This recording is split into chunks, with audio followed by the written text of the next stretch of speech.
WWE's Roadblock End of the Line is this Sunday, and while more matches could possibly be made during this week, especially during Tribute to the Troops, especially with New Day now going to tie Demolition, unlike what Cole said last Monday, as of now, it would be 467 days, if I'm not mistaken. So they would have technically until Thursday to do that. Although there is no tag title match listed, Tribute to the Troops might have a different story. We might have a tag title match this Sunday because if that does happen, then New Day will probably lose the belts because they've already beaten the record. And much like when Charlotte broke the record, then she lost the title at the pay-per-view. So that could possibly be something, but we don't know. We don't know the New Day has a night off or the New Day is just facing someone, but hopefully at Tribute to the Troops or even on SmackDown we might have some kind of information on that. But let's go for the matches we do know about. First off, Big Cass versus Rusev, and this has been something that we haven't seen on television in a while. To the point where WWE is more edgy, WWE is more risque. In fact, not PG at all. It's been great actually to see this with Lana and Enzo.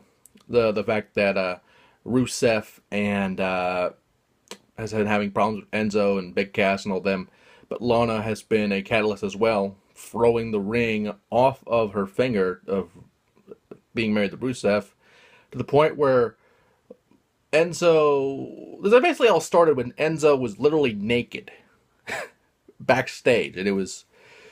And we all knew he probably wasn't naked, but they blurred it to assume he was, so I can only assume he was.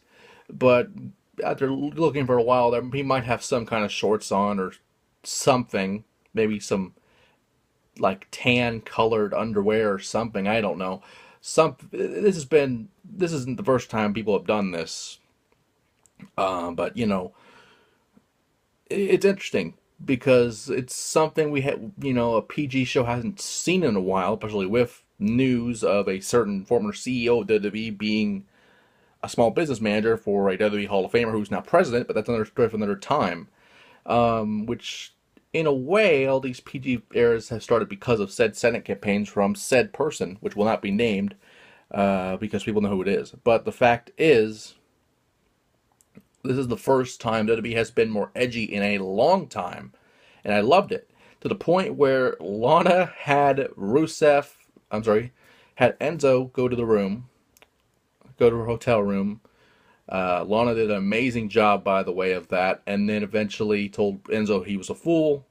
Rusev killed him, basically, to the point where I don't know if it was a little table or like one of those little breakfast in bed tables you can put on, you can have your breakfast and stuff like that while you're still in bed or something like that.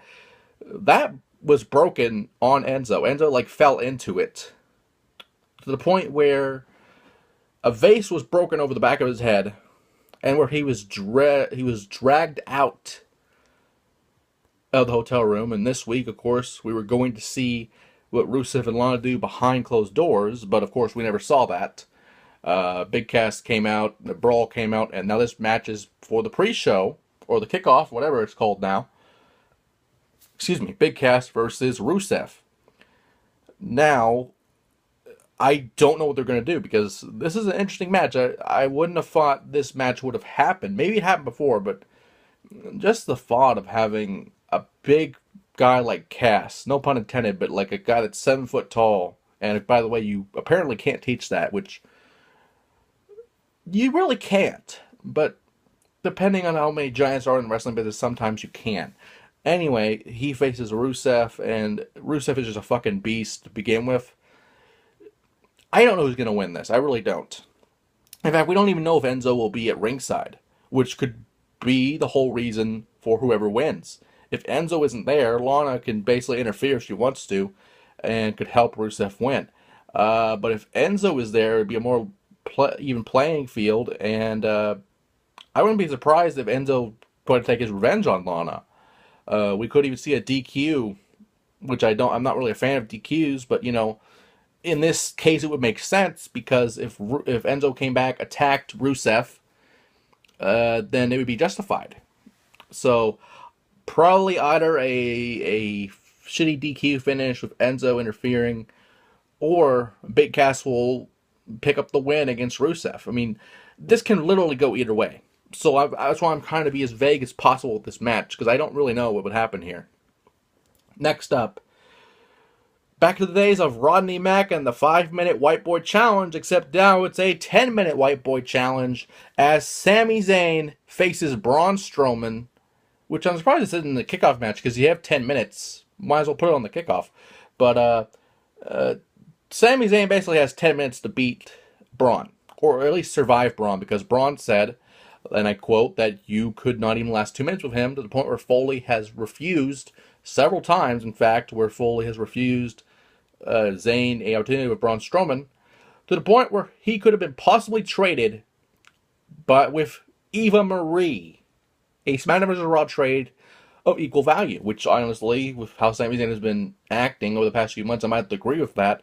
But with that being said, it was a brilliant thing, because Sami then was frustrated to the point where Foley knew that he had that fire in him, which Sami overall is a really nice guy. It doesn't really have a bad bone in his body, or at least that we've seen.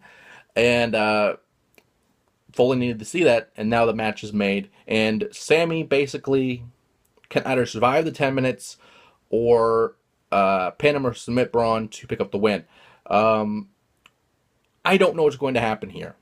I really don't, because I honestly thought Sami Zayn would be traded to SmackDown, because, you know, if he's not going to have Braun, then what's going on? What's with Sami Zayn? He can have literally anything else he wants, but all he wants is Braun. So trading would be the best option. I honestly feel that this would be the end of Braun's undefeated streak. And even though Braun technically was eliminated, he was never pinned or submitted or anything like that. So the streak kind of lives in a way. So with that, I feel like my gut is saying that the streak will survive. Braun wins, but this could be a way for him to technically lose and not be defeated. You know, Sami just has to survive the 10. He can just run around for 10 minutes and survive. Unlike the last match where he went on head on, you know, use the 10 minutes to your advantage. Sami, I feel, could win this, and it would make perfect sense for Zayn to just run out the clock, so to speak. And I think, yeah, we have one more match, and we'll get to that really quickly, but we'll just split this in half just in case.